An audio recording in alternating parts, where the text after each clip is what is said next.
capable. Il en est capable. Celui qui te cherche. Oh, capitalise ce moment où tu es devant Dieu. Capitalise encore ce moment où tu es devant Dieu.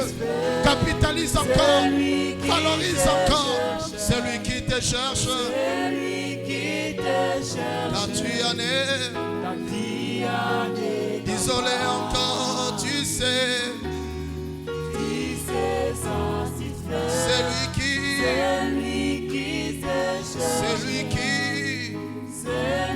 qui te cherche. Car tu en es. Tu sais restaurer. C'est lui qui te cherche. C'est lui qui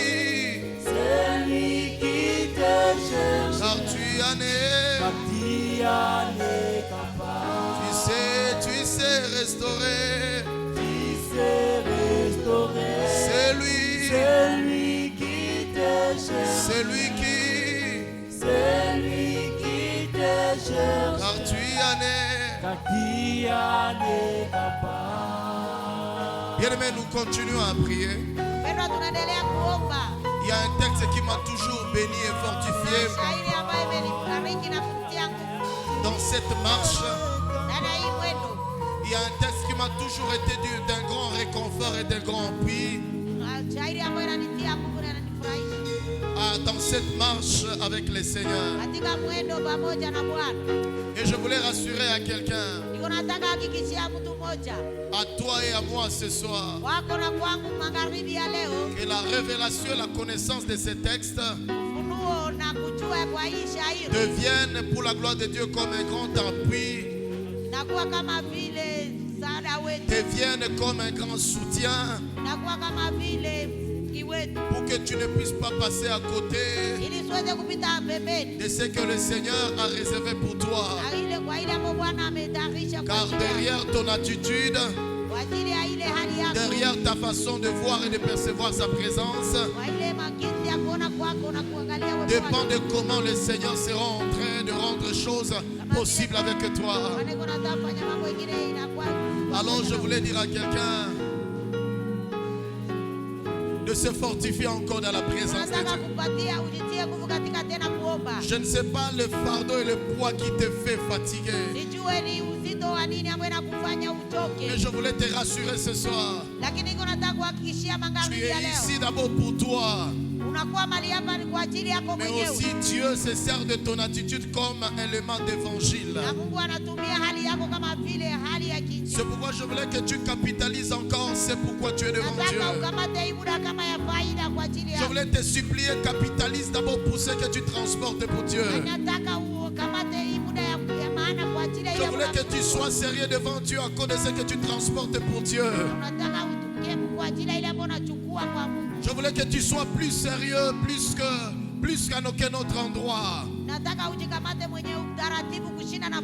À cause de ce que tu transportes pour Dieu.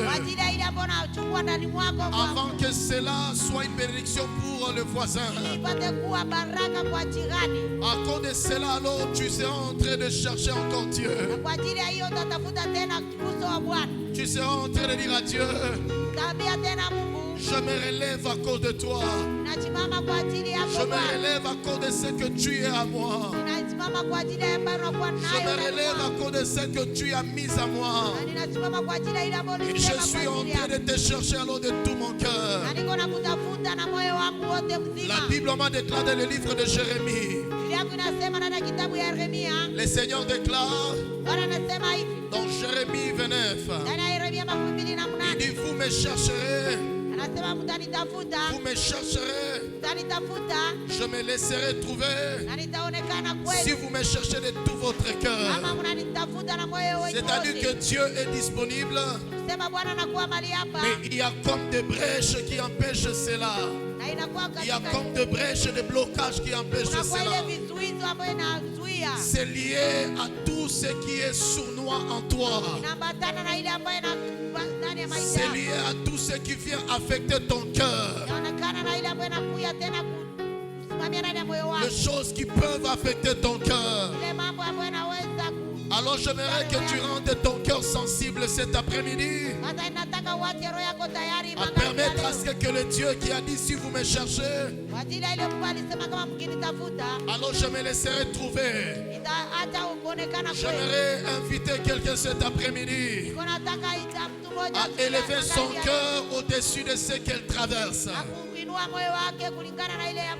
pour ressembler à celui qui change le cours et le décours de la vie. Alors élève ta voix de prière. Prie le Seigneur, car il en est capable. Il en est capable. Il en est capable. Je nous ai dit que prier n'est pas un fait de hasard. Prier n'est pas un fait de hasard. Beaucoup de personnes peuvent être dans la présence de Dieu mais sans prier Dieu. Prier, c'est une grande grâce. Prier, c'est une grande grâce. Vous qui avez déjà accédé à cette grande grâce, ne la perdez pas. Ne la perdez pas. Essaye un peu d'utiliser cela. Essaye un peu de laisser ton âme traverser par cette bénédiction. Oh, car il en est capable. Et toi qui n'as pas encore compris que prier est une grâce, alors demande-la. Demande-la. Demande-la ce soir. Parce que les choses que Dieu a mis en toi, les choses que Dieu a placées en toi, ont besoin de cette grande grâce. Ont besoin de cette grande grâce. Bien-aimé, n'entrez pas dans les logiques humaines. Sortez dans les logiques humaines. Car les choses que tu transportes pour les divers rois ont une grande importance. Prie encore ce soir le Seigneur. Prie encore. Donne la direction à ta vie. Donne la direction à ta famille. Pour ce mois de décembre. Donne la direction à ta vie chrétienne. Donne la direction, bien-aimé, dans le Seigneur. Donne la direction, bien-aimé. Donne la direction, bien-aimé. Car Dieu, il en est capable. Rien ne résiste à celui qui prie Dieu. Rien ne résiste à celui qui cherche Dieu. Rien ne résiste à celui qui est réellement honnête. Rien ne résiste à celui qui est honnête devant Dieu. Je crois ce soir, je crois cet après-midi, la qualité de l'honnêteté de ton cœur fera la différence, fera la preuve, fera la différence en tout et pour toutes choses.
yangonde makasi na ngai ayokaka mongongo na yo yangonde esengo na ngai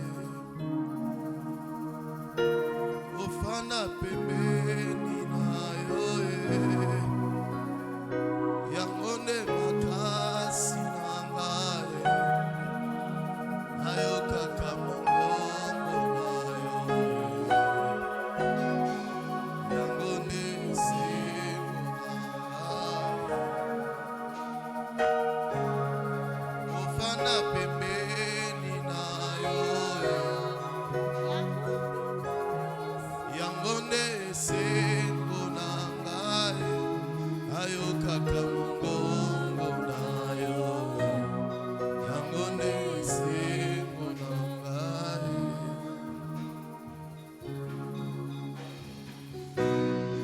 ofanda pembeni na yo yangonde makasi na ngai ayokaka mongongo na yo yangonde esengo na ngai kofanda pembeni na yo yangonde makasi na ngai ayokaka mongongo na yo yangonde esengo na ngai kofanda pembeni na yo yangonde makasi na ngai ayokaka mongongo na yo yangonde esengo na ngai kofanda pembeni na yo yangonde makasi na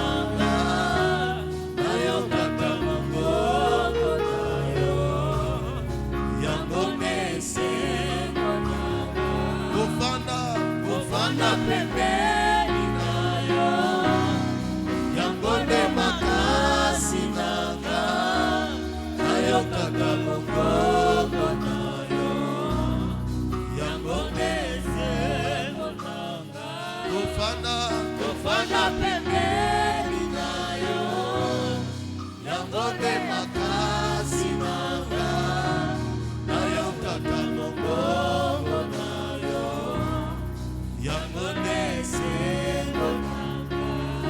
On va acclamer le Seigneur. Nashangilia On va Bwana. apprécier son amour et sa grâce. On va acclamer le Seigneur. Alléluia, merci Seigneur. Seigneur, nous voulons te dire merci cet après-midi à ces programmes et à ces troisièmes, Père éternel Dieu, jour que tu nous accordes en plein pied dans ce programme de grâce insondable. Quelle grâce, ô Dieu, quel amour, quelle bienséance que tu nous témoignes, ô Père. Nous voulons encore une fois de plus t'écouter, écouter ta sagesse, écouter ton orientation, ô Dieu. Parle à mon cœur et parle au cœur de mon frère et de ma soeur. Fais-nous encore du bien derrière cette chair. Seigneur Dieu, et tant et moi ainsi que mon interprète, nous nous confions à toi, ô Père. Je prie, ô Dieu, laisse à ce que le peuple t'écoute et t'écoute toi et toi seul. Et bénis, ô Dieu, ceux qui sont, ô mon Dieu, mon roi, au bureau et ça et là, entrer, ô Dieu, de t'écouter, entrer, ô Dieu, d'être en plein pied avec nous dans ces programmes, Père. Laisse à ce que ta grâce de bénédiction, mon Dieu, mon roi, les atteigne. Béni sois-tu ton nom, au nom de Jésus. Amen. Amen. Amen. Amen. Amen. Amen. Genèse chapitre 26, Mwanzo 26 du 1er jusqu'au 18e verset. shairi la kwanza mpaka 18. Et nous allons au 22e verset. Na tutaruka kwa shairi la 22. Et nous sommes en train de partager ensemble autour de ces grands thèmes. Tuko nazungumzia mada yetu, Le base biblique d'une destinée réussie. misingi ya kibiblia ya mwelekeo wa na faulu. En dehors de la parole de Dieu, tout ce que l'homme peut décider d'appeler destinée, ça n'engage que lui. Nyuma ya maneno ya Mungu, yale yote mwanadamu anafikiria kuita mwelekeo haifurahishi Mungu. À la longueur de la journée, nous sommes exposés à ces mots où les gens disent ma destinée, ma destinée, ma destinée. Ndani ya mchana yote tunasikia watu biko nazungumza juu ya mwelekeo au hatima. Eh bien, à longueur de la journée, nous sommes exposés à des personnes qui disent je cours dans ma destinée. Na tunasikia katika mchana yote watu wakisema mina kimbilia haraka sana ndani ya mwelekeo wangu. On peut s'autoriser à tout dire et à tout parler. Wanaweza jiruhusu kusema hii yote. On peut s'autoriser. Wanaweza jiruhusu kusema hii mambo. Tunaweza jiruhusu. On peut s'autoriser. Tunaweza jiruhusu kusema hii mambo. À parler que je cours dans ma destinée. Ya kwamba ninaendelea mbele nikikimbia ndani ya mwelekeo wangu. Mais si cela ne rencontre pas le Créateur qui a tout voulu par la Bible, na kama hii yote haikutanane na ile muumba wetu mwenye anataka yote ndani ya c'est que les efforts qu'on aura fournis, kusema zile nguvu ambazo tutafanya tumetumikia, comme Salomon en a dit, kama vile Solomon alisema, vanité de vanité. Ubatili na ubatili. Il y a des destinées qu'on a appelées destinées. Kuna mwelekeo ambao imeitwa mwelekeo. Mais dont la parole de Dieu nous révèle, le langage de Dieu, il appelle ça comme vanité. Ambapo neno la Mungu inatufunulia kwamba ndani ya msemo wa Mungu yote inaitwa ubatili. Il y a de personnes qui sont en train de faire aux yeux du monde, on pense et on acclame. Kuna watu ambao wiko naifanya kwa macho ya watu wa dunia na wanashangilia zaidi. Mais bizarrement aux yeux de Dieu, Dieu il appelle ça vanité. Lakini kwa macho ya Mungu, Mungu mwenyewe anaita kwamba ni ubatili. C'est pourquoi ma prière était que Dieu te donne et me donne les yeux pour voir et les oreilles pour attendre. Ndio maana ombi yangu ilikuwa kwamba Mungu atupatie macho na masikio ya kusikia. Lorsque Salomon a accédé à cette dimension des yeux pour voir et des oreilles qui attendent, wakati Solomon alifikia kwa ile macho ya kuona na masikio ya kusikia, le Seigneur lui a appelé, lui a facilité d'appeler ce que lui pensait que c'était la résolution de Dieu. Lui-même a appelé ça vanité. Na Mungu alimwezesha kufikia yeye mwenyewe kwa yale mambo alikuwa anaita ya kwamba ni mwelekeo mzuri, akakuja kaita yote ubatili. C'est pourquoi nous sommes en train de revenir autour de ce texte de Genèse 26. Na ndio maana tuko narudilia ile maandiko ya Mwanzo 26. Lorsque Dieu parle de la famine, wakati Mungu anazungumza juu ya jamaa, ne la regardez pas comme le fait de manquer quoi à manger. Usitazame kwa hiyo jambo ya kukosewa chakula. L'humanité est en pleine famine. Ulimwengu inakuwa katika ujao wa njaa kubwa. Les nations sont en pleine famine. Na taifa zinakuwa zenye kujaa njaa. Les obédiences sont en pleine famine. Kanisa zinajaa njaa. Les entreprises sont en pleine famine. Viwango vinajaa njaa. Le département sont en pleine famine. Vikundi vinajaa njaa. En pleine famine de quoi? Na njaa, ujao wa njaa en pleine famine des hommes qui sont censés réussir à la base biblique leur destinée. Hiyo njaa ni kwa kiwango ya watu wanakosa jinsi ya kufikia ile misingi ya mwelekeo ya kibiblia. Et Dieu par ce texte, na Mungu kwa maandiko haya, il veut nous rendre sensibles. Anataka tulete kuwa watu wenye kuwa na hisia nzuri. D'où l'importance de comprendre les chaînes dans notre vie. Ile umuhimu wa kuelewa maana ya kufunga ndani ya maisha yetu. Les chaînes nous aident à développer et à découvrir la sensibilité. Na kufunga chakula inatuwezesha kujua, kutambua maana wala akili ifungulikana. La sensibilité, elle nous aide à comprendre à quel niveau nous sommes d'abord vis-à-vis de nous et vis-à-vis de Dieu. Na ile kujua inatusaidia tufahamu ni kiwango gani tunakuwa kwa lengo letu na Mungu. Le jeûne, kufunga chakula, elle nous aide à combien savoir que autour de la nourriture je suis prête à tomber. Na inatusaidia ile kufunga chakula kujua kwa ajili ya chakula mimi naweza anguka. Elle m'aide à savoir à quel niveau j'ai la capacité à dompter ma chair, même lorsque je suis devant un droit légal. Inatusaidia kukuwa na nguvu ya kukuwa na uwezo ya kushinda hata mwili katika hali zote. Manger c'est un droit. Kukula ni haki yetu. Mais ce n'est pas une obligation à toujours. Lakini sio shuruliko. Alors le jeûne, elle m'aide à savoir. Lakini inatusaidia sasa À kujua quel moment je suis capable de dire à mes droits stop, afin de découvrir quelque chose. Kwa muda gani ninaweza ambia zile haki zangu achia hapa na ninaweza kufumbua jambo fulani. La Bible nous dit il y eut une grande famine.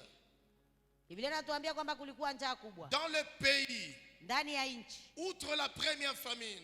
Na isiyokuwa ile njaa ya kwanza. Je disais que dans le commentateur de ce passage, c'est que le mot premier fait référence à la tête. Nilisema wale wachunguzi wa maandiko wanasema jambo kwanza inamaanisha kuwa kichwa. C'est que Dieu, il voit le pays, il voit les entreprises, mais ce qu'il cherche, il cherche des hommes et des femmes qui vont récupérer la place à la dimension de la tête. Lakini Mungu anaangalia nchi, anaangalia huduma mbalimbali, lakini yale Mungu anatafuta watu wakuwe kama vile vichwa. Et nous le voyons par la suite. Na tutaitazama kwa kuendelea kwetu. Isaac alla vers Abimelech. Isaac akaenda kwenye mfalme Abimeleki. Roi des Philistins à Guérar. Mfalme wa Abimeleki wa Guérar. L'Éternel lui apparut et dit, na Bwana akamfikia akamwambia, ne descends pas en Égypte. Usishukie na demeure dans le pays que je te dirai. Ikaa mahali kwenye nitakwambia. Séjourne-toi dans ce pays-ci. Ishi pale. Je serai avec toi. Nitakuwa pamoja nawe. Et je te bénirai. Na nitakubariki. Car je donnerai toutes ces contrées à toi. Nitapatia hii nchi yote wewe. Et à ta postérité. Na kizao na uzao wako. C'est-à-dire que le but de Dieu, ngusema kwamba shaba ya Mungu, il veut nous confier de grandes responsabilités. Anataka tupatia majukumu makubwa. Derrière ces mots, Dieu nous révèle c'est un Dieu qui a un cœur abondant. Na nyuma ya hii maneno Mungu anakuja tuonesha na tufunulia kwamba ni Mungu wa moyo ambaye inakuwa na utele. Mais il a un cœur de confier à des personnes qui vont rester à la taille de Dieu. Na anataka apatie watu hivi vitu, wale watu ambao watabakia katika ukimo ya Mungu. Parce que le monde est en pleine famine. Sababu ulimwengu inakuwa katika njaa. Où les gens sont en train de réussir au nom de Dieu, mais sans être la réponse au chant de Dieu. Na watu wanafaulu kwa jina la Yesu, lakini bila kuwa jibu katika mambo ya Mungu. Les gens sont en train d'occuper des chaises. Les gens sont en train d'entrer dans le mariage. Les gens sont en train de faire le travail au nom de Dieu, mais sans pour autant satisfaire le Dieu qui est l'auteur de toutes ces choses citées. Watu wanaingia katika ndoa, watu wanaingia katika kazi, lakini hawafikia kuletea Mungu faida ndani ya ndoa zao. Et Dieu, il dit à Isaac, Bwana anamwambia Isaac, ne descends pas et demeure dans le pays que je te dirai. Shuke Misri, lakini bakia pale kwenye nitakwambia. Et il dit, je serai avec toi. Na nitakuwa pamoja nawe. Il dit, je te bénirai. Na nitakubariki. Car je donnerai toutes ces contrées à toi. Nitapatia hizi nchi yote wewe. De même que nous avions dit par la grâce de Dieu. Kama vile tulisema kwa neema ya Mungu. Adam et Ève, pardon. Adamu na Eva, ils ont été placés dans le jardin d'Éden. Walitiwa ndani ya shamba la Edeni. Où il y avait tout sauf rien. Na mambo yote ilikuwa bila kukosa chochote. Mais bizarrement, ils ont vécu la trahison. Lakini kwa kushangaa walikuwa wenye kusaliti. Ils ont trahi Dieu. Wakasaliti Mungu. Ils n'ont pas regardé à cette race qui est devant. Hawakuangalia ile kabila ziko mbele. Mais nous voyons Jésus. Lakini tunamtazama Yesu. Au côté homme. Kama vile mwanadamu. Dans Luc chapitre 4. Katika Luka sura 4. De même qu'il a vu tout dans le désert.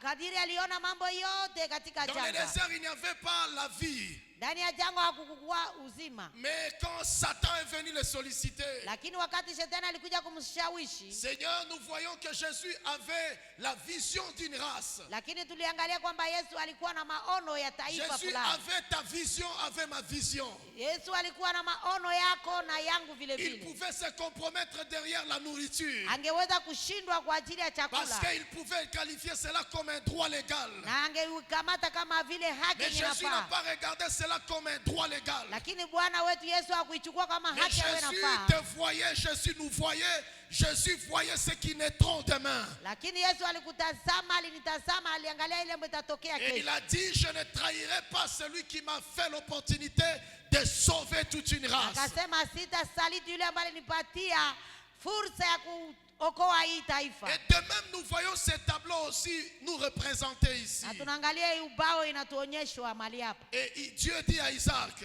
na Bwana anamwambia Isaka, je te donnerai toutes ces contrées. nitakupatia hizi nchi ziko Et ces contrées sera à toi. na itakuwa zako Et à ta postérité. na kwa uzao wako. Nous voyons que notre Dieu c'est un Dieu de postérité. Tunaangalia kwamba Mungu wetu ni Mungu wa uzao pia. C'est que quand nous voulons parler de notre destinée, ya kwamba tukizungumzia hatima yetu, si nous n'avons pas le regard de la postérité, kama tutazame uzao wa mbele, il est fort possible que nous parlions de notre destinée. inawezekana kwamba tunaweza zungumzia ile Mais c'est fort hatima. possible, c'est qu'au-dedans il y a une subtilité na inakuwa kama kunakuwa jambo ngumu, que la parole de Dieu appelle de l'orgueil ou de l'amour pour soi-même. lakini ambao neno la Mungu linaita kiburi na jambo mbovu. Nous voyons un Dieu, notre Dieu n'a pas que le souci de nous, mais il a que le souci aussi également d'une postérité à venir. Tunatazama kwamba Mungu hatufikirie sisi tu pekee, lakini anafikiria pia Dieu na uzao ulio mbele. en venant dans notre vie ne vient pas que pour nous, mais il vient en nous juste pour bénir d'autres.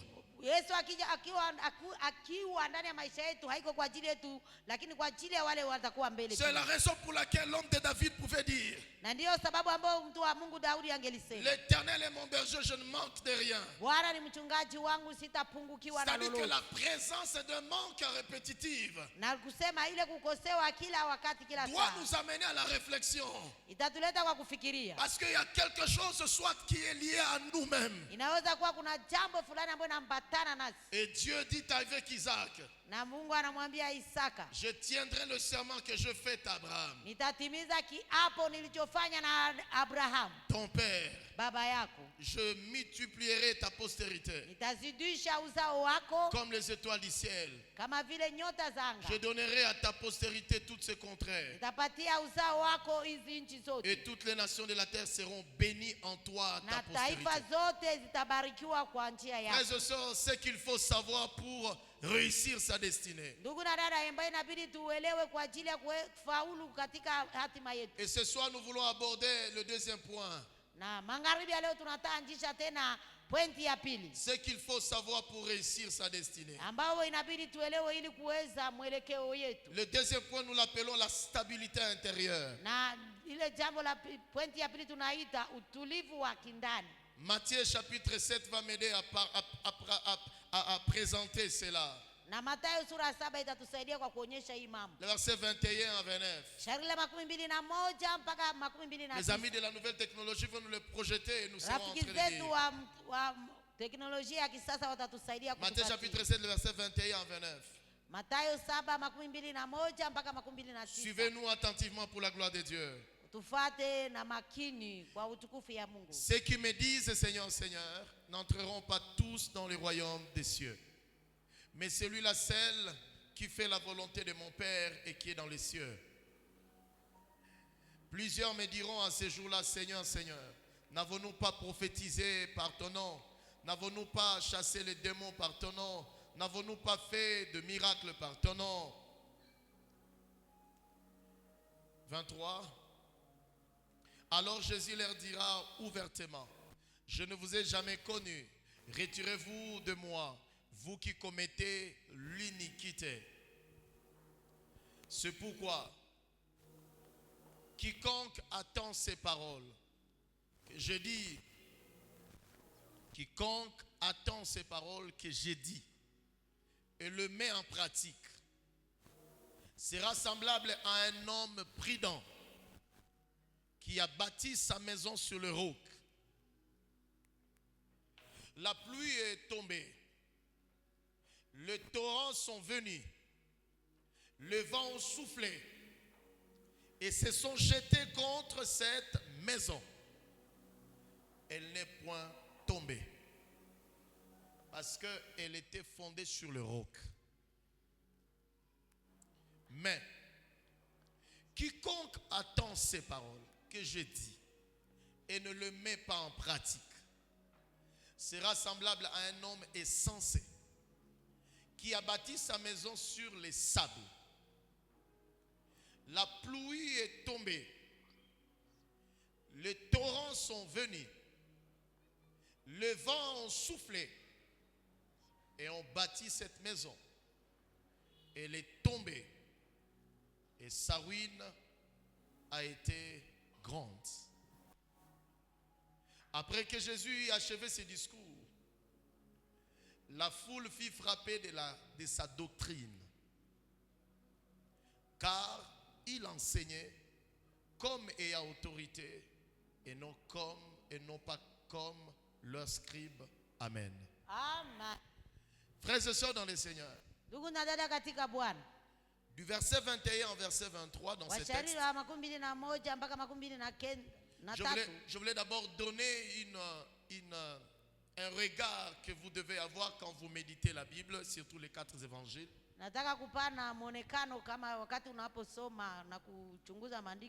Pour faciliter ta méditation et notre méditation à nous tous. L'un des éléments que vous devez adjoindre quand vous le méditez les 4 évangiles,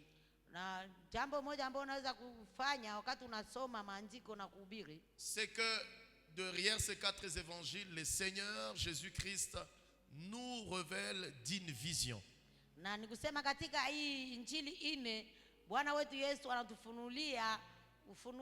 C'est-à-dire que quand vous méditez cela, en ayant ces principes dans votre tête, alors vous commencerez à comprendre ce que le Seigneur veut vous dire pour la suite. Alors du verset 21 jusqu'au verset 22, 23, je voulais joindre ça juste pour ne pas éparpiller nos idées. Mais quand on introduit le verset 24 jusqu'au verset 29, le rêve que Jésus-Christ veut nous aborder,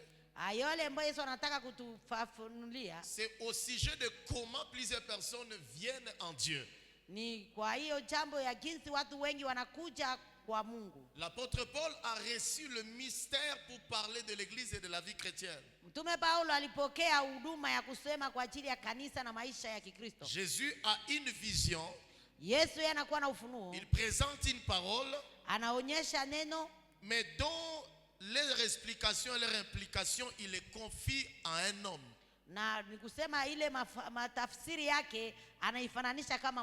C'est pourquoi dans Éphésiens la Bible va nous dire, il dit qu'il a donné les 5 ministères et on va utiliser un mot, il dit pour le perfectionnement des saints.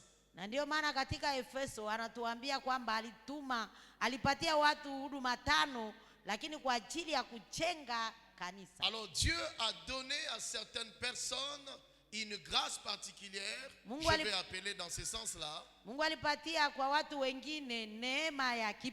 que c'est un rêve de l'accomplissement que Jésus avait. Alors l'apôtre Paul va écrire par la suite aussi. Il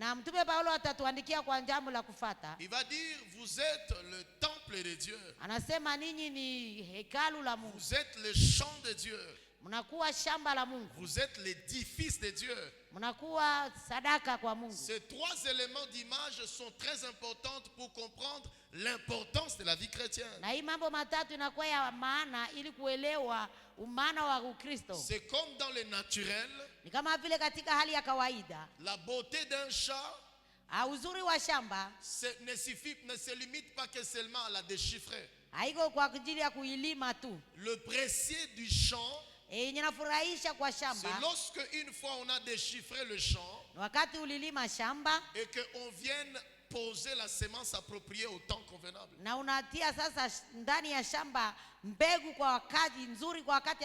Le Seigneur dit nous sommes un édifice. Un édifice, c'est une maison. Il utilise encore le mot édifice. Il dit vous êtes le champ de Dieu. Vous êtes l'édifice de Dieu.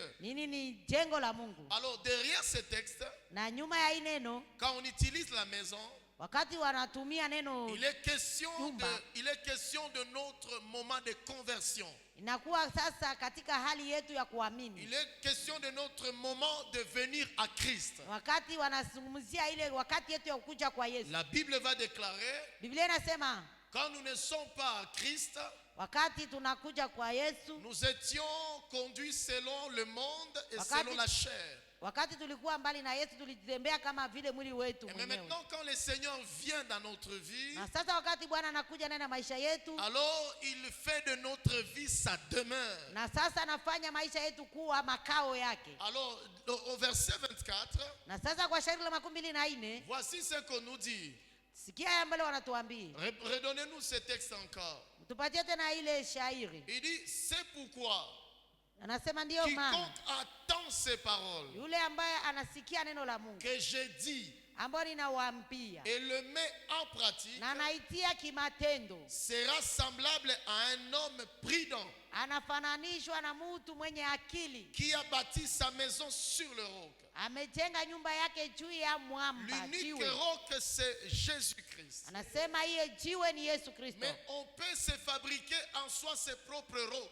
Na mtu mwingine anaweza tunga jiwe lake. Et ce texte est en train de dire, na hii maandiko iko nasema, il y a plusieurs personnes qui peuvent décider de venir à Christ par la suite de plusieurs raisons.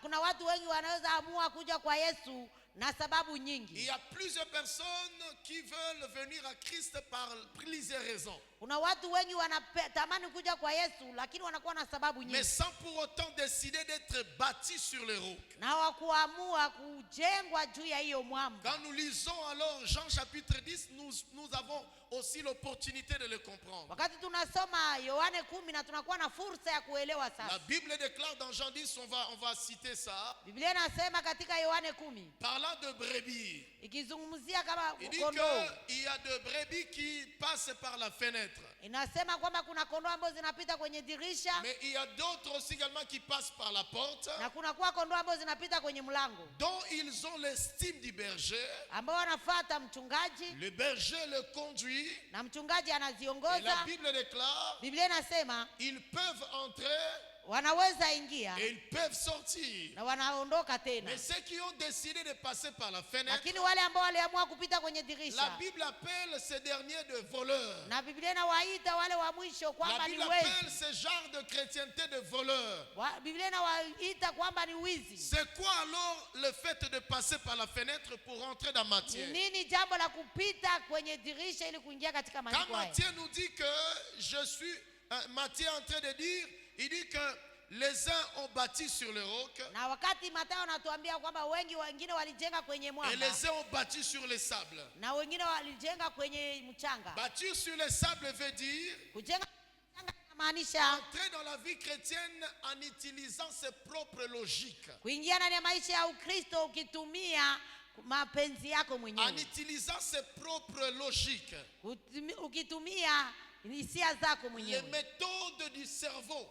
Hali za hisia zako. Les méthodes de l'analyse du cerveau. Hali ya kuchunguzwa kwa hisia zako mwenyewe. Je veux utiliser ce mot pour être terre à terre. Nitatumia hii neno ili watu waelewe. Alors la Bible déclare. Biblia inasema.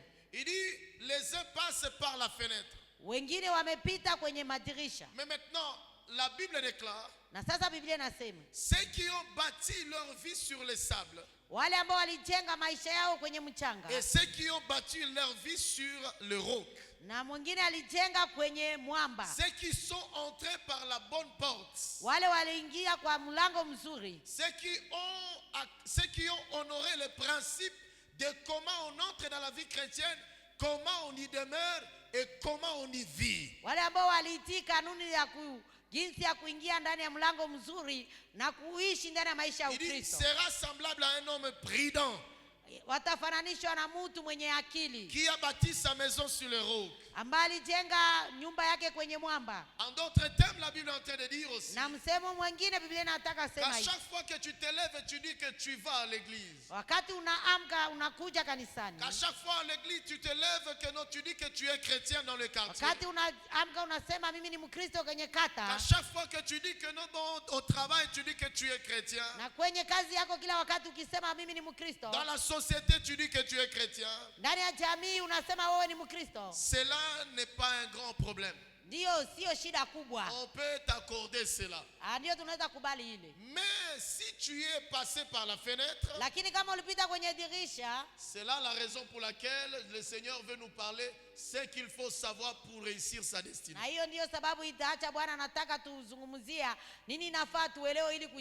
qu'il faut savoir pour réussir sa destinée. D'où l'appel à comprendre c'est quoi la stabilité intérieure. Et le point que je vais aborder, je l'appelle ce que la stabilité intérieure n'est pas. Ce que la stabilité intérieure n'est pas. Et ce texte va nous aider à le savoir. Parce que ce texte nous présente deux chrétiens. Et ce texte va nous révéler ce que la stabilité intérieure n'est pas. Parce que ça va de pair avec la pensée, ce qu'il faut savoir pour réussir sa destinée. Quand nous te verrons dans les années qui viennent, lorsque nous serons en train de te voir, si ces vérités ne sont pas en toi, sache une seule chose, frères et sœurs. C'est que tu n'es pas passé par la bonne porte en entrant dans la vie chrétienne. Tu es entré dans la porte selon toi. Pour manipuler les gens. Pour manipuler les gens par le mot, gros mot, la destinée. On ne peut pas te refuser le gros mot, même si tu nous dis je serai président des États-Unis, on ne peut pas te refuser. C'est un gros mot, mais dont en son sein, tu es en train de nous parler, c'est ça ta destinée. Mais comme on ne peut pas te refuser ce gros mot-là, mais la parole de Dieu va nous aider à savoir ce qu'il faut savoir pour réussir ce gros mot-là.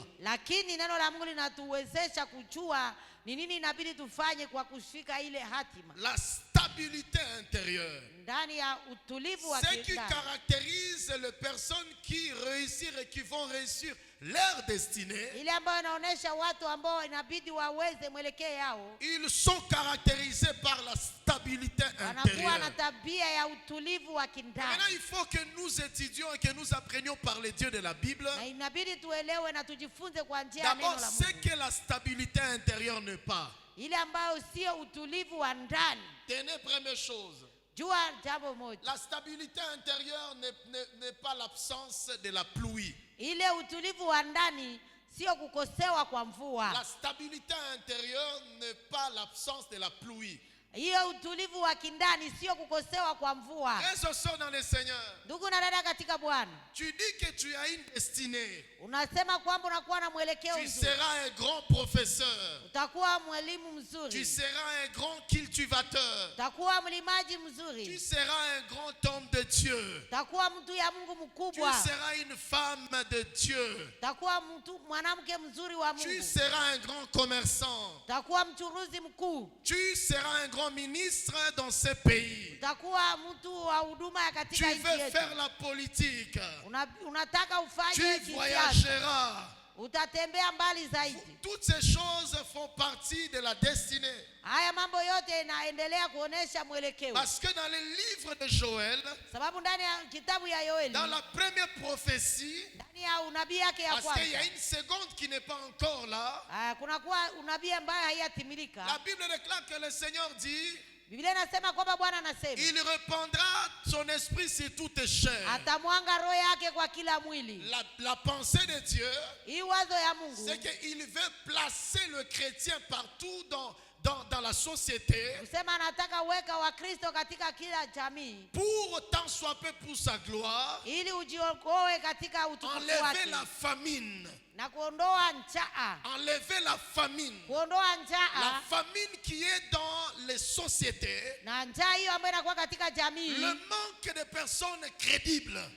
ukosefu ya watu La wazima, famine qui est dans les obédiences spirituelles, njaa ambayo inakuwa katika des kanisa, ouvriers et des ouvrières crédibles. wanawake wanaume watendakazi wazuri. C'est toutes ces choses-là dont la Bible nous parle. Na hiyo mambo ambayo Biblia Mais inatuzungumzia. maintenant le Seigneur dit, Na Bwana anasema et sasa, je répandrai mon esprit sur toute chair. nitamwanga roho yangu juu ya kila mwili. Je vous ai dit, reprenant Romains 8, 14, Niliwaambia nikisema katika Waroma 8:14. le Seigneur conduit toute chair. Bwana anaongoza kila Et il mwili. le conduit dans une atmosphère polluée, Na anaileta katika kiwango ya hali nzuri. où le vent peut le souffler. Hata pepo ukipita, Mais le fait de le conduire, lakini Bwana c'est akiwaongoza, pour le rendre irrésistible dans un environnement qui n'est pas facile. watu ambao watakuwa na mshimamo ndani ya mazingira ambayo Alors que le Seigneur nous révèle que nous vivons le temps avant son second retour, la famine. wakati Bwana anatufunulia kwamba tunaishi wakati wa njaa mbele ya kurudi kwake. Il a besoin de restaurer le cœur des gens Anakuwa na haja ya kurejesha tena mioyo ya watu par la qualité de la nature de destinée katika hali ya hali ya mwelekeo qui se positionne comme au rang de tête comme Dieu. ambayo inasimama kama vile mapenzi ya Mungu. Alors c'est pourquoi vous devez comprendre ce que la stabilité intérieure n'est pas. Na ndio maana inabidi tuelewe ni nini sio utulivu wa La ndani. stabilité intérieure n'est pas l'absence de la pluie. Utulivu wa ndani sio kukosa mvua. La Bible nous dit ces deux chrétiens, Na Biblia inatuambia wale Wakristo wawili, tous ont bâti leur maison wao wote walijenga nyumba zao selon la parole qu'ils ont écoutée, kulingana na neno ambao walisikia, selon la parole qu'ils ont accepté de suivre, kulingana na neno ambao walikubali kulifuata, selon la manière qu'ils ont décidé d'entrer dans la vie chrétienne, ndani ya hali ambao walikubali kuingia katika maisha selon ya la Kristo, décision qu'ils ont accepté de suivre le Seigneur. ndani ya maamuzi ambao walikubali kuingia katika Il y a Bwana. des personnes qui pensent que entrer par la porte de la vie chrétienne se limite seulement qu'à donner sa vie à Christ. Kuna watu ambao wanafikiria kwamba kupatia Yesu maisha inatosha, Parce qu'ils ont un seul pensée, sababu wanakuwa na wazo moja, une seule logique. wanakuwa na mafikiri Il y a moja. des gens qui pensent que Unakuwa watu ambao wanafikiri kwamba j'entre en Christ inaingia ndani ya Yesu juste Kristo au dépend de mon être.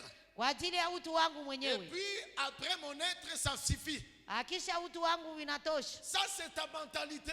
Hiyo ni hali yako ya Et kufikiri. la Bible nous a dit clairement, Lakini Biblia inatuambia wazi, quiconque attend ces paroles yoyote ambaye anasikia neno hili que j'ai dit ambao ninawaambia et les met en pratique, na naiweka kwa matendo, alors sera semblable à un homme atafananishwa na mtu sasa prudent qui a bâti sa maison sur la roche. mwenye akili aliyejenga nyumba yake kwenye mwamba. Et voici maintenant ce qui se suit. Na uangalie yenye nafuata. Verset 25. La Bible nous dit, 25. donnez-nous le verset 25. La pluie est tombée. Mvua ilinyesha. C'est-à-dire que la stabilité intérieure Ni kusema utulivu wa ndani n'est pas l'absence de la pluie. sio kukosewa kwa mvua. N'est pas l'absence de la pluie. Sio kukosewa kwa mvua.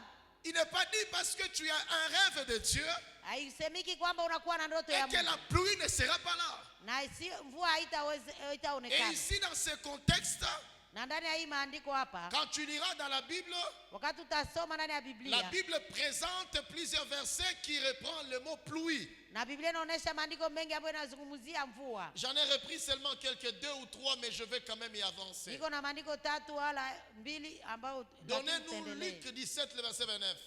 tupatie Luka. Je vais juste simplement faire un parallélisme et puis continuer. Niko nataka baonesha kwa ajili ya mvua na kuendelea. Luc 17, le verset 29. Luka Il dit, parlant de temps de ce qui s'est passé dans le livre de Genèse avec Lot. akizungumzia yenye ilipitika pamoja na Loti. Il dit, mais le jour où Lot sortit de Sodome, une pluie de feu et de souffle tomba du ciel et le fit tous périr. Ça, c'est une qualité de pluie Na hii ni hali moja ya mvua qui veut dire le jugement de Dieu. ambayo inataka zungumzia hukumu za Mungu. Le jugement de Dieu. Hukumu ya Mungu. Le jugement de Dieu. Hukumu ya Mungu. Alors, retournons dans Matthieu, là où nous sommes. Na turudilie sasa pale kwa Mathayo kule tulikuwa. La Bible nous dit, Biblia inasema Le verset 25, donnez-nous maintenant le verset 25. 25. La pluie est tombée. Mvua ilinyesha. Je prends les définitions de la Bible qui reprend la pluie. Nitazungumzia ile mafafanuzi ya Biblia inazungumzia La mvua. pluie est définie dans la Bible comme un vent violent. Inafafanuzwa ndani ya Biblia kwamba ni upepo ambao unapita mkali. Un violent orage. Na ni upepo mkali zaidi. Accompagné de grands vents. Ambayo inashindikizwa na avec éclair na miangaza et tonnerre. Et tonnerre. Radi. Na mvua na radi. Un violent orage. Mvua kali. Accompagné de grands vents. Avec éclair na miangaza et tonnerre. Na radi nyingi. C'est comme ça que la Bible définit la pluie. Na ni hapo ndipo Biblia inafafanua mvua. Donnez-nous Luc chapitre 12 le verset 54. Patie Luka 12:52. Voici comment est-ce que la Bible définit la pluie. Angalia jinsi Biblia inazungumzia mvua ni nini. Donnez-nous Luc chapitre 12 le verset 54. Il dit encore aux foules: quand vous voyez un nuage s'élever à l'Occident, vous dites aussitôt, la pluie vient. Et il arrive ainsi. Je voulais rester dans la définition de Dieu de la Bible pour que nous comprenions comment est-ce que Dieu définit la pluie. C'est que la stabilité intérieure n'est pas. La stabilité intérieure n'est pas l'absence de la pluie. C'est-à-dire que quand tu dis que tu es destiné et vouloir nier la présence de la pluie, parce que face à la pluie, il y a plus de destinés qui n'accomplissent pas la volonté de Dieu. La présence de la pluie conduit plusieurs personnes qui transportent les destinées de Dieu à vouloir se frayer leur propre chemin pour accomplir ce que eux-mêmes pensent. Frères et sœurs dans le Seigneur, le base biblique d'une destinée réussie, c'est qu'il faut savoir pour une destinée réussie. Et ce qu'il faut avoir au fond de son intérieur.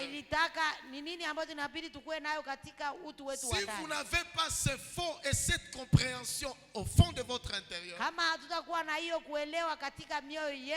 parce que le verset 26 nous présente un autre homme dans sa conversion. Quand il vient au Seigneur, quand il parle de sa destinée, il pense que, il croit que la pluie est mise à l'écart. La pluie est mise à l'écart. Vouloir entrer dans la vie chrétienne avec déjà des illusions fera que toi tu ressembles à Adam qui a trahi son créateur. Mais vouloir bien entrer dans la vie chrétienne, parce que plusieurs d'entre nous, nous entrons dans la vie chrétienne mais avec des idées loin de la pensée de Dieu. Les gens disent: Dieu, je veux que tu me donnes le travail. Mais quand on te voit la manière selon que tu fais ce travail-là, eh bien ton attitude et ta perception de l'esprit qui t'a enseigné c'est quoi le travail, appelle un type d'esprit qui révèle la médiocrité. Tu ne peux pas dire que tu demandes à Dieu le travail et tu arrives en retard à ce travail. Tu es le directeur de cette entreprise. Et c'est toi qui arrives à 11h. Quel est le résultat que tu voudrais que cette entreprise produise? Quel est le résultat que tu voudrais que cela produise? Tu dis que non, tu as une destinée de chanter et de convertir plusieurs personnes. Mais à la longueur de la journée, on ne t'a jamais vu même chanter un cantique de Dieu. Mais tu ne cesses toujours de dire que non, tu n'es pas encore arrivé là-bas. Frères et sœurs, il y a beaucoup de personnes qui disent des choses, mais elles-mêmes ils n'ont pas encore compris ça. Tu dis que non, tu as un appel du Seigneur. Personne ne peut te refuser quoi que ce soit.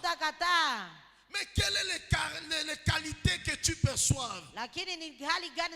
Tu veux entrer dans la vie chrétienne avec des illusions. Donc moi aussi je veux porter des vestes. Mais on peut te donner toutes les vestes possibles. Mais la Bible nous dit que, eh bien, il n'y a aucune destinée qui peut mettre de côté l'absence de la pluie.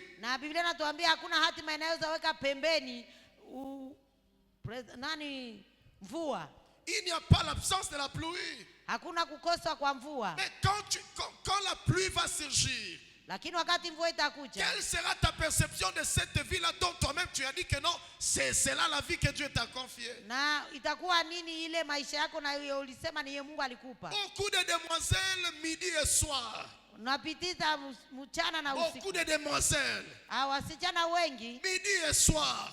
Elles demandent à ce que Dieu l'introduise dans le mariage. Ça peut être ton droit légal. Mais comment tu veux y entrer? Avec quelle mentalité tu veux y entrer? Si tu y vas seulement avec la mentalité juste pour manger la nourriture, tu mangeras après une année et tu vas te rendre compte que non, tu es rassasié de la nourriture. Mais maintenant, quelle est la chose que tu viendras produire par la suite? C'est pourquoi le Seigneur nous dit, il y a une grande famine, bien-aimée. Il y a une grande famine sur tous les plans, à tous les domaines. Mais nous avons la grâce, bien-aimée. Nous avons la grâce de la part du Seigneur d'être parmi ceux-là qui vivent, d'être parmi ceux-là qui respirent, mais aussi de croire que Dieu va nous permettre d'entrer en 2025. Mais tu ne dois pas entrer en 2025 avec le même mensonge que Dieu ne veut pas avec lequel tu entres. La Bible nous dit au verset 26, il y a un homme aussi également qui a décidé de bâtir sa maison. Il y a un homme qui a décidé d'entrer dans la vie chrétienne selon lui. Il a connu tous les processus selon lui. Il a décidé de suivre la parole selon lui. Mais il y a une seule chose, c'est qu'il n'avait pas. Pour réussir, c'est la stabilité intérieure. Et la Bible déclare, la pluie aussi également est survenue sur la maison qui a été bâtie sur le roc. Et aussi la pluie est survenue sur la maison qui a été bâtie sur les sables. Mais j'aime la finalité. C'est que la pluie qui s'est abattue sur la maison qui a été bâtue sur le roc,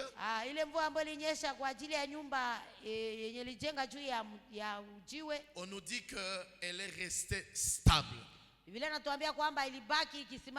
est restée stable. Frères et sœurs, il y a les impositions qu'imposent toute destinée.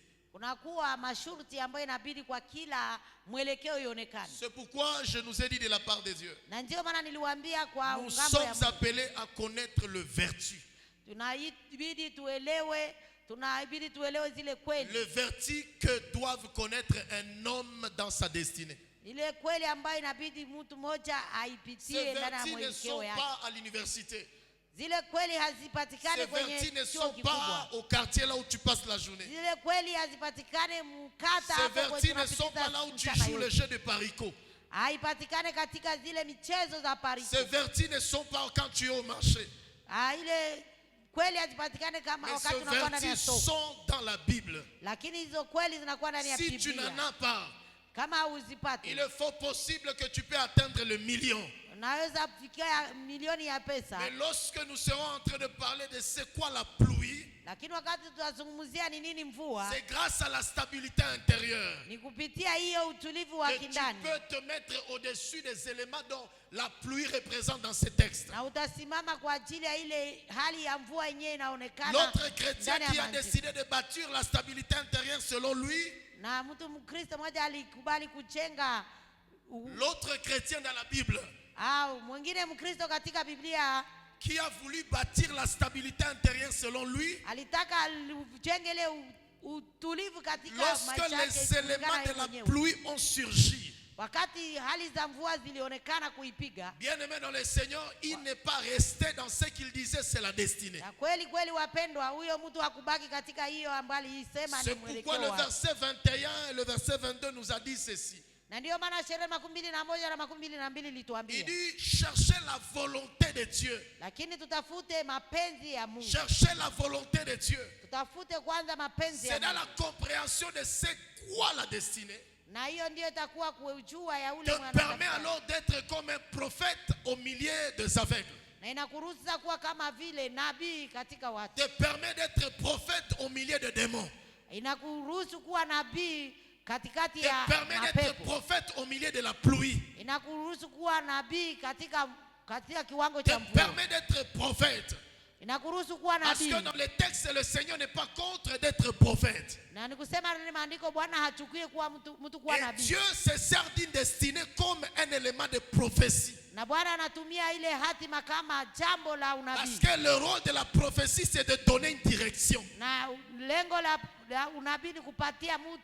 Quand tu lis par exemple dans 1 Samuel chapitre 9, Saül a donné une direction prophétique à Saül. Samuel a donné une direction prophétique à Saül. Et il a dit quand tu arriveras et que tu rencontreras le fils de prophète en train de chanter, tu seras transformé à un autre homme. Le rôle, le but d'une destinée, elle permet aux gens dans la société de se voir leur vie être transformée et ainsi d'être pour eux un canal de voix de bénédiction et de vie. Le rôle d'une destinée, Dieu ne la donne pas pour notre égoïsme. Malheureusement, plusieurs personnes parlent de la destinée, mais dans le fond intérieur, c'est l'égoïsme qui parle. Et on ne sent pas. Et c'est là même beaucoup d'obédience spirituelle ont commis véritablement une très grande erreur. Et j'aimerais supplier, je continue à supplier. Partout là où un choix ce sera. J'aimerais vous supplier dans cette vallée. Notre appel de Dieu, c'est un appel où lorsque nous sommes entreposés à un endroit, il n'y a pas le moi qui est visible, mais il y a un réservoir de Dieu qui est visible. Je voulais nous supplier encore. La plupart des personnes entrent mal dans la vie chrétienne. Mais d'autres ne veulent pas aussi grandir dans cette vie-là. Parce que l'homme qui a battu sur les sables, c'est-à-dire qu'il a décidé de ne pas grandir dans les bonnes choses. Beaucoup de personnes pensent que la vie chrétienne, elle est comme un aéroport. Une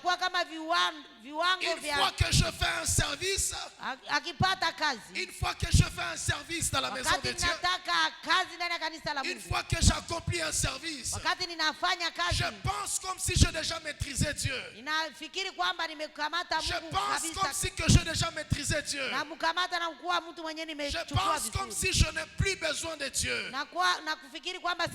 pense comme si je n'ai plus besoin de petits principes. Et ce sera le piège que Satan tente à plusieurs personnes. Et ces plusieurs personnes ne connaissent pas ce genre de vérité.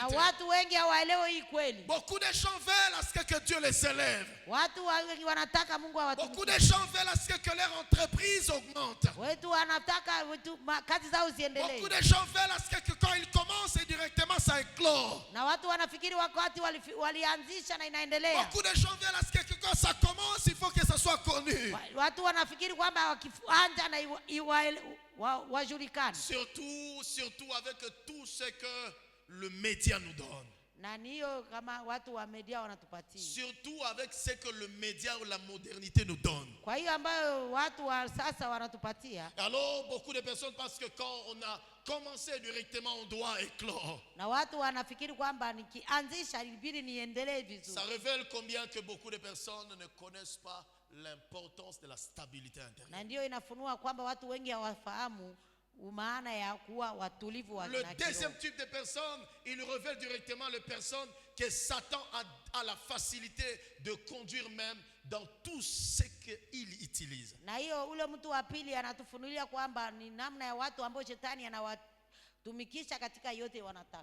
S'il y a plusieurs personnes qui se voient même dans les grossesses et tout et consorts,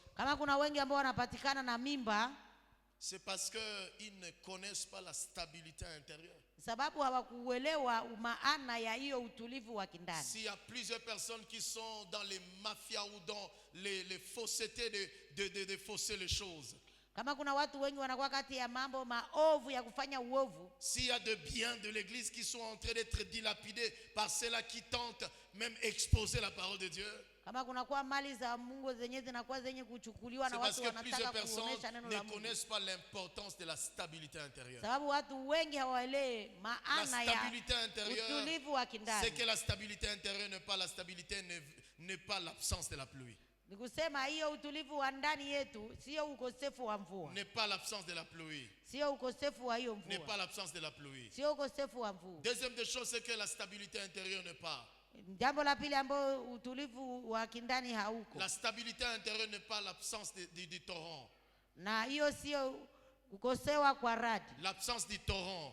Le torrent. Ça peut être, oui, Pepe Mkali. Les torrents. Lisez avec moi le psaume 119, le verset 136. Je pourrais continuer après, mais j'aimerais quand même chuter avec ceci. Non, je vais finir ça et je vais chuter après. Psaume 119, le verset 136. 136. Psaume 119, le verset 136. Voici ce que la Bible déclare. Mes yeux répandent de torrents d'eau, parce qu'on n'observe point ta loi. Je méditais beaucoup plus dans ma version Le Semeur. Il dit, mes yeux répandent de flots de larmes.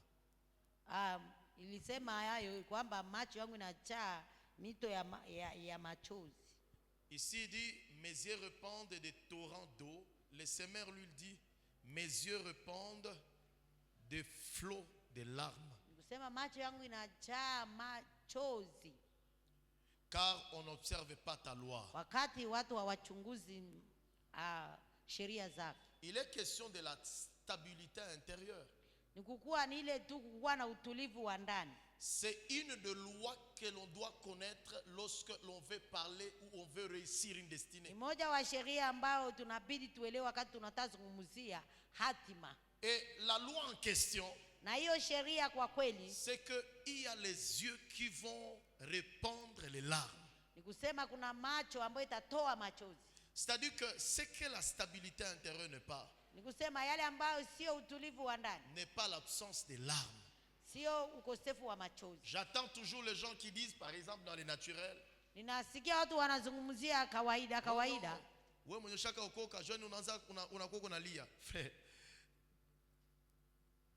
la stabilité intérieure n'est pas l'absence des larmes.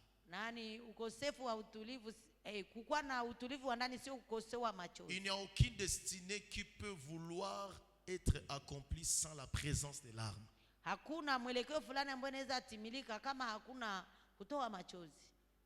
Le flot des larmes. Ça peut être des situations compliquées de la vie. Mais il ne faut pas abandonner. Pour cette destinée-là, tu veux restaurer un bon comportement à l'école. C'est qu'il y a une loi que le diable a déjà établie dans cette scripture-là. C'est que 9 sur 10 écoliers,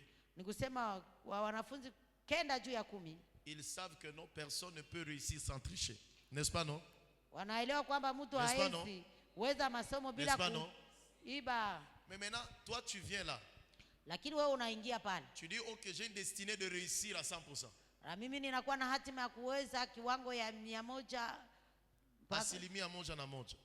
Et puis, je te dis, ok, je veux réussir. Et puis, tu vas réussir dans quel environnement? Là où 9 sur 10, ils savent que non, personne ne peut réussir sans tricher. Tu vas avoir au devant de toi le larme. Mais malgré qu'on te critique aujourd'hui, oh, tu veux voir quoi? Est-ce que c'est toi qui réussiras? Ok. Ça va faire sortir des larmes. Mais quand tu entres dans la vie chrétienne, tu passes par la bonne porte. Tu ne manques pas de bons programmes que ton église organise comme aujourd'hui. Parce que c'est là que Dieu te parle. Et quand tu es avec nous, nous t'enseignons comment est-ce qu'on peut se maintenir. Alors quand on est en train de dire il faut tricher, il faut que tu aies une stabilité intérieure, ce qu'on appelle cette stabilité intérieure.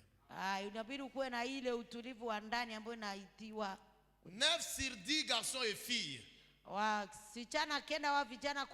savent que non, on ne peut pas être une fille